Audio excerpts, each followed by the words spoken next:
You will hear a telephone conversation between a woman who is looking for a job and a man from a company that organizes cycling holidays. First, you have some time to look at questions 1 to 6.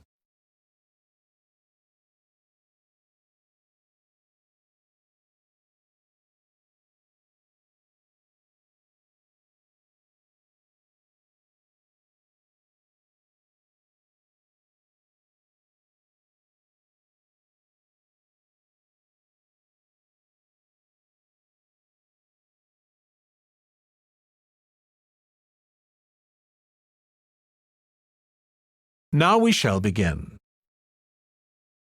You should answer the questions as you listen because you will not hear the recording a second time. Listen carefully and answer questions 1 to 6. Hello, Pembroke Cycling Holidays. Bob speaking. Oh, hello. I've seen your advert for people to lead cycle trips. Are you the right person to speak to? Yes, I am. Could I have your name, please? It's Margaret Smith. Are you looking for a permanent job, Margaret? No, temporary. I've got a permanent job starting in a few months' time, and I want to do something else until then. What work do you do? This will probably sound crazy. I used to be a lawyer, and then I made a complete career change, and I'm going to be a doctor. I've just finished my training. Right. And have you had any experience of leading cycle trips? Yes, I've led several bike tours in Africa. The trip to India that I had arranged to lead next month has now been cancelled. So when I saw you were advertising for tour leaders, I decided to apply. OK.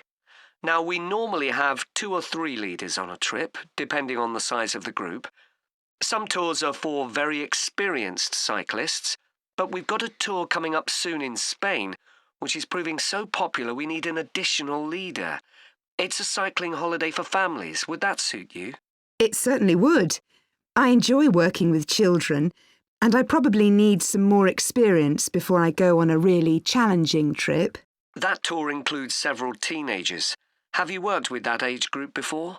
Yes, I'm a volunteer worker in a youth club where I help people to improve their cycling skills. Before that, I helped out in a cycling club where I taught beginners. Well, that's great. Now, the trip I mentioned is just for a fortnight, but there might be the possibility of leading other tours after that. Would that fit in with your plans? That'd be fine. I'll be free for 5 months. My job is due to start on October the 2nd, and I'm available from May the 1st until late September. Good. Now, is there anything I need to know about the food you eat? We usually have 1 or 2 people in the group who don't eat meat or have some sort of food allergy, so we're always very careful about that. Yes, I'm allergic to cheese. Would that be a problem? No. As long as we have enough notice, we can deal with that. That's great. Before you hear the rest of the conversation, you have some time to look at questions 7 to 10.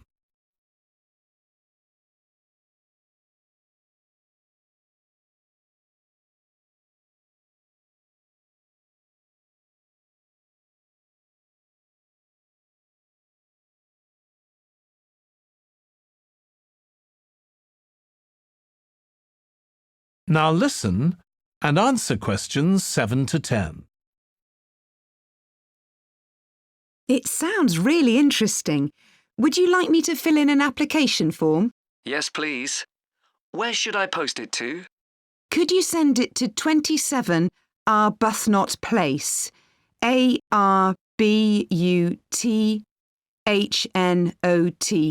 Place, Dumfries? And what's the postcode, please? DG7 4PH. Was that P Papa or B Bravo? P Papa. Got that. If you could return the application form by Friday this week, we can interview you on Tuesday next week. Say 2:30? Would that be possible for you? Yes, it's fine. You're quite a long way from where I live, so I'll drive over on Monday. Should I bring anything to the interview? We'll have your application form, of course.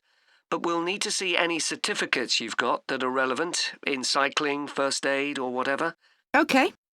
And at the interview, we'd like to find out about your experience of being a tour guide. So, could you prepare a 10-minute talk about that, please? You don't need slides or any complicated equipment, just some notes. Right. I'll start thinking about that straight away. Good. Well, we'll look forward to receiving your application form and we'll contact you to confirm the interview. Thanks very much. Thank you, Margaret. Goodbye. Bye.